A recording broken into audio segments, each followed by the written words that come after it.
as was mentioned at the end of the presentation for the central limit theorem, we want to ultimately use our measured values to predict what the underlying mean or standard deviation of a given distribution is. But we will always have to have something that tells us how confident we are in our measurement, and well, confidence intervals are the formal vehicle for that. We're only going to talk about confidence intervals for the sample mean for large samples. There are also the idea for confidence intervals then is more general, that can confidence intervals can also be constructed for the variance and other parameters of distributions, but for the purposes of this presentation and for the discussion of the philosophy behind it, we're just going to stay with the sample mean, and we're going to use the central limit theorem.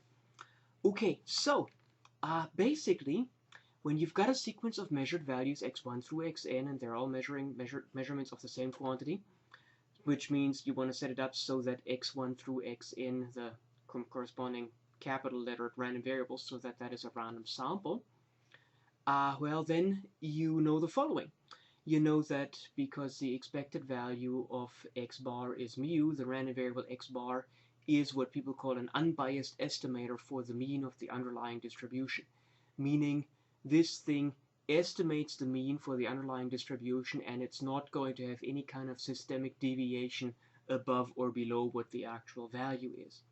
Because the expected value of the sample variance is the actual variance, the random variable sample variance, is an unbiased estimator for the variance of the underlying distribution, meaning it doesn't have any systemic bias to overshoot or undershoot the sigma squared. And well, now of course what we want to know is how close the estimator is. Okay, so if we take a standard normal random variable, and we're just going to need the z alpha values again, we're repeating that real quick, then for alpha between 0 and 1, the number z alpha denotes the value such that the probability that our standard normal random variable exceeds z alpha is alpha. And that is alpha of the area under the standard normal curve 1 over root 2 pi e to the negative x squared over 2 lies to the right of z alpha. That bears repeating because after we've worked with distribution functions long enough, we always will push towards the left. Well, z alpha talks about the right tail. So if this is a standard normal curve and here is 0, well then if we take a cutoff here and we look at the right, the area to the right of that cutoff, if this area is alpha, then this point here is z alpha. And we're going to see why we need that in just a second, because if we take a large enough random sample, or if we suppose that this sample comes from a normal distribution, then we know that the probability of x bar, the sample average, minus mu divided by sigma over root n, the probability that that is between negative z alpha halves and z alpha halves is 1 minus alpha. Okay, so let's first digest this thing. Basically, we're taking something that we assume to be normal. What do? We subtract the mean as given and we divide by the standard deviation. And central limit theorem says that if the sample is large enough, or the theorem before that says if stuff comes from a normal distribution, then this thing is normally or approximately normally distributed. And so that means we can talk about z alphas, and basically what we then have is we've got a normal distribution. We have a cutoff point on the left, got a cutoff point to the right, and the area in the middle is what we want to be 1 minus alpha. And that means, because we'd like to keep things symmetric, we don't have any reason to bias towards the left or towards the right without further information. We put the remaining probability alpha into a Taylor-Floyd alpha halves on the left and alpha halves on the right.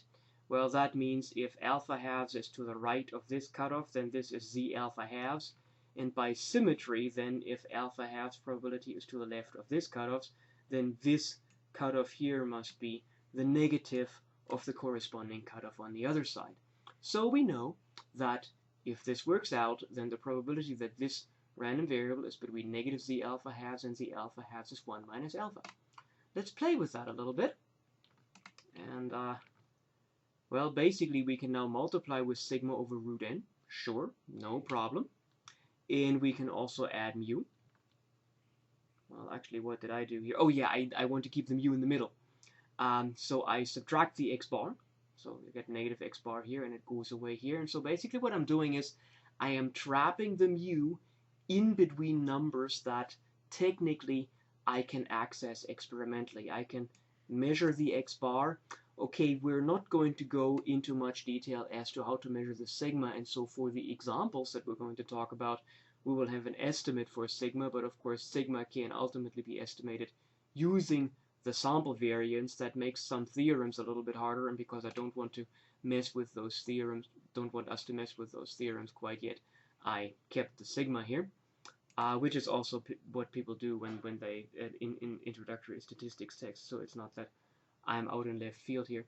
Okay, so I've got an interval here that traps mu. Well, I'd like to have an traps negative mu. Of course I want to have an interval that traps mu, so I multiply with -1. But what that of course means is that the inequalities turn around. Other than that, well, I just multiplied with -1 here, and I've multiplied with -1 here. And now if I want to rewrite that, of course I'd like to have I want to go smallest to largest, not largest to smallest. And so basically by resorting that now, I get that the probability that x bar minus z alpha over 2 sigma over root n is smaller than mu, and that in turn that is smaller than x bar plus z alpha over 2 sigma over root n, that's 1 minus alpha. So we get an interval that we can measure, and that with probability 1 minus alpha will contain mu, which is the value that we're after, because that's the exact value of our measurement, or the mean of our distribution. Okay, so then the question is, what is the chance that the value mu is in the interval that we would measure with x bar and an estimate for sigma? Well, mu, sigma, z alpha over 2 and n are constant, and x bar is fixed. And that means either mu is in the interval or it is not. And that feels kind of strange, right? We talk about probability, and in the end, all we get is a yes, no answer. This is exactly the stuff that I've talked about at the end of the central limit theorem presentation, but it really does bear repeating. So one way to interpret that is that before we do the measurement, the probability that the interval that we will obtain will contain mu is 1 minus alpha, because at that point we don't know, right? This is the kind of thing that before lottery numbers are being polled, if we want to go to a totally random example, I have a 1 in however many million chance that the combination that I picked will be the winning numbers. After the lottery numbers have been picked, I either have won or I have not. Typically I have not, because the odds are very small, but that's the difference between the before and after of executing an experiment, right? So before we know the numbers here, we have a chance to capture the mu that is 1 minus alpha. We could also talk about this in terms of a long-term setup, because if we do many measurements and compute many such intervals, then we can expect that the proportion of these intervals that contains mu is about 1 minus alpha of these intervals. So again, it is something that looks a little bit more probabilistic and has certain chances involved. But finally, in a lab setting with mu typically unknown and us taking one sequence of measurements, basically to circumvent this problem that we really technically don't have a probability, what we will say is that we have confidence 1 minus alpha that the interval contains the mean mu. And in some ways now, this is the kind of thing that then can make novices a bit insecure about statistics, because even though statistics tells us something about reality, we still, whenever we give you a range, the range either does or does not contain the actual answer, and we only have a certain confidence in that. That's just something that we have to live with. It is unfortunate, and especially because a lot of things become more and more reliable, we are less and less inclined to think about things that we presume to be exact in terms of odds, but in the end, everything we say only has a certain confidence attached to it. So yeah, note that we say confidence, not probability. Okay, so the definition now is that if after we're taking a large sample, x1 through xn from a population with known sigma or with estimated sigma, if after that we compute the observed sample mean and substitute it for x bar in the formula that we have. Then the interval x bar minus z alpha over 2 sigma over root n x bar plus z alpha over 2 sigma over root n is called a 100 times 1 minus alpha % large sample confidence interval for the mean. So basically you take your 1 minus alpha, turn it into a percentage, and that's the % confidence that you have in this confidence interval. And so then overall the computations are actually quite primitive that we're going to use, because you just substitute things into the formula. So 1 minus alpha then is also called the confidence coefficient of the confidence interval. And well, here we go with some examples. Again, the time that a certain pain medication takes until it reaches maximum level in the bloodstream has been measured, say, 25 times, or in 25 patients. The sample average time was 20 minutes, and the standard deviation was estimated as 3 minutes. And 25 isn't quite that rule of thumb of 30, but we're going to use the central limit theorem estimate anyway. We assume that the time to be normally distributed. Okay, then we can just apply things as they were. And we want to compute a large sample confidence interval with 90% confidence coefficient for the mean time until the maximum level is reached. Well, 1 minus alpha is 0.9, which means alpha is 0.1, and that means that z alpha halves is z.005, no, 0.05. And so what we do is we go into our normal distribution table, we look where the value 0.95 is, and it's at 1.65, so 0.95 is to the right, 0.05 is to the left, so z alpha halves is approximately 1.65. Sigma is 3 minutes, n is 25, and x bar is 20 minutes. That means z alpha halves times sigma over root n. I mean, we just read stuff out here, right? And so now z alpha times sigma over root n, well, you can compute that. That would be 1.65 times 3 divided by root 25, which is 5. So that would be 3/5 times 1.65 in minutes, and that's 0.99 minutes. And so that means the confidence interval is average plus minus 0.99, right? So it would be 19.01 minutes and 20.99 minutes.